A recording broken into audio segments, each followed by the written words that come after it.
So notice here we got the difference between an electric furnace, 25 kW with 5 kW strip heaters, and here we have a gas furnace with the heat exchange and a blower, so you can compare what they look alike. Okay, now here is what the strip heater looks like, and you can see the nichrome here. Here you have a heater or a limit switch, as we would call it. Okay, and here's your circuit breakers for it, the protective circuits. All right, so it goes in, and the other side of the strip heater is here. So if you wanted to know if this was broken, you put 1 meter lead here and 1 meter lead here after disconnecting the wire, very important, and check for continuity. If you didn't have continuity, it means it was broken. All right, now let's not jump ahead too far. So here once again is the way it looks when you pull it out. Now when you buy an electric furnace, remember this don't come with it. You have to pick your kWs and buy this separate. It comes out of the box. You pull the panel out, this screws right in where they had a panel, put the screws back in, take this and it screws into the side of that. There's a more of a larger commercial type. This one sits on the outside of the ductwork, and this goes into the main ductwork, okay, for commercial. There's a commercial one there. This is a sequencer. Now remember with the sequencer, you had to use these on a circuit board trainer when you first came here so you get used to them. And I had you bringing on light bulbs in sequence, remember that? So these sequencers operate just like you did in the lab. And you bring on one strip heater at a time, so they're not all coming on at once. All right, so here you got 24 volts on the brass side, bottom. Remember it's a load, so you're hot and you're common. You put your 24 power on there. And at the top is where your line voltage or your high voltage would go through, okay? And here they're showing you how these strip heaters are brought in sequence. 30 to 90 seconds, 60 to 180, all the way up to 360 seconds later, the final one comes in. But notice, now all of these sheets you see right here, I can give you as handouts. But notice how they come in stages, okay? That's through the sequencer. All right, this is what the inside of the strip heater looks like. The little ceramic pieces, you don't break those if you have to restring it. Here's the limit, which is resettable. If it's getting too hot, that pops, click, and then it pushes back. Let me see if I can get one for you over here. Okay, there's a limit.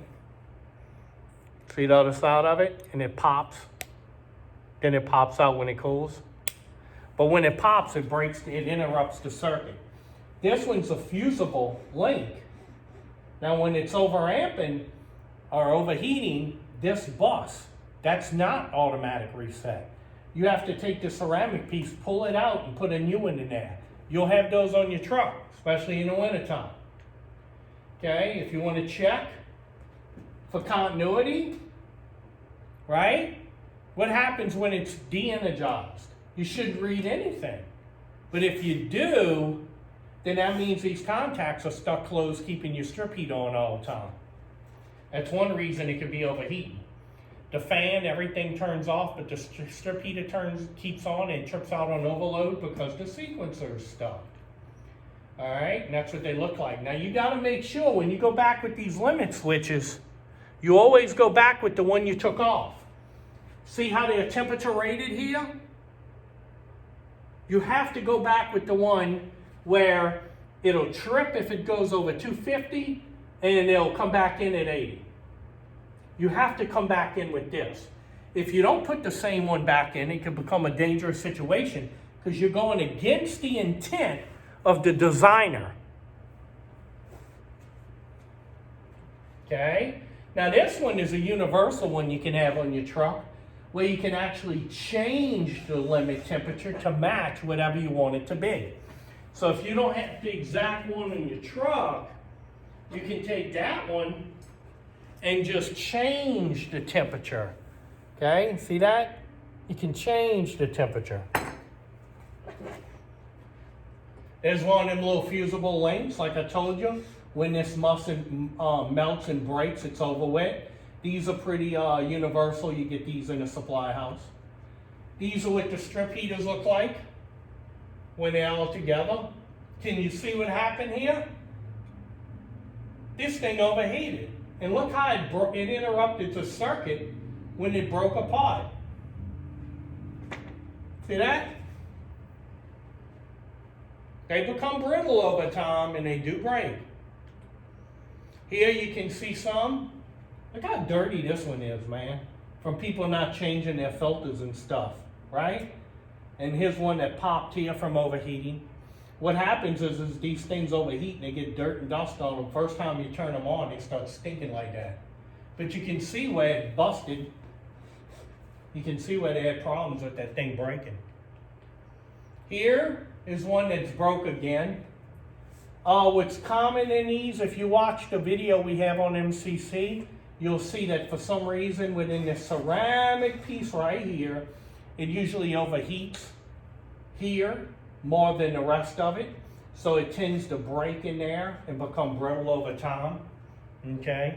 Can I fix that? Can I restring it? Sure you could. They have different sizes and different voltages and you can restring it. It's not the easiest thing in the world. Takes a little time, but you can restring it. We have a video on MCC you can watch about that. There's one in Johnstone. 5 kWs at 240 volts, and you can put it back in. All right. There's a guy right here restringing it. He's getting to the end here, and he's going to tie it back in. Okay. Here is your limit switches. Sequencer. That's what you got in there. Limit switches, sequencer, and circuit breakers. It's not that hard, man. Fusible links down here. This is what it looks like when it's turned on. Notice how hot it is, but notice how much heat it has around the ceramic. How much more intense the heat is. Like I was saying, that's what happens. That's why that usually breaks right now.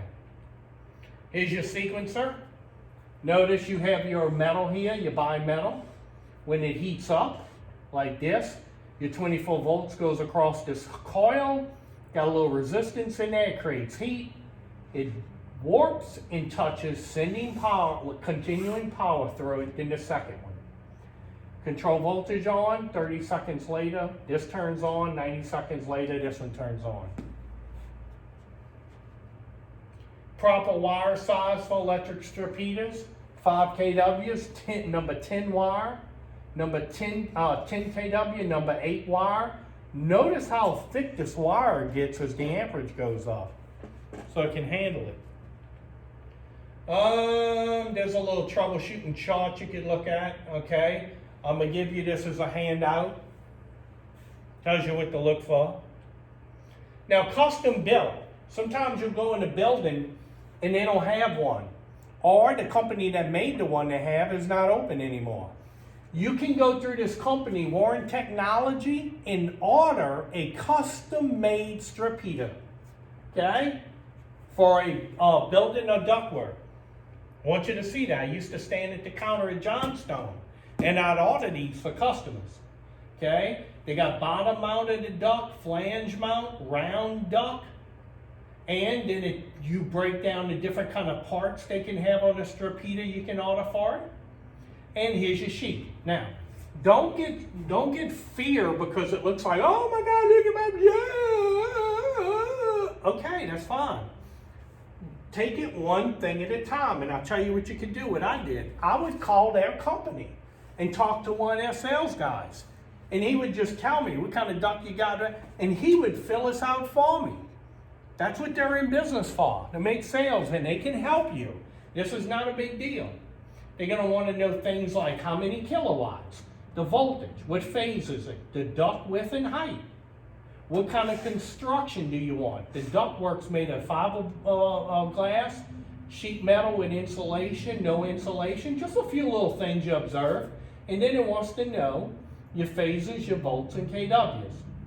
And once you fill this out, it helps the guy make one for you. Then he'll tell you which position do you want it in. For your ductwork, P6, or do you want it sitting in P8? It's got all these different positions they can make for you. All right. So that was my little PowerPoint on these things. If you have any questions about these strip heaters or anything in this chapter, give me a call or text me.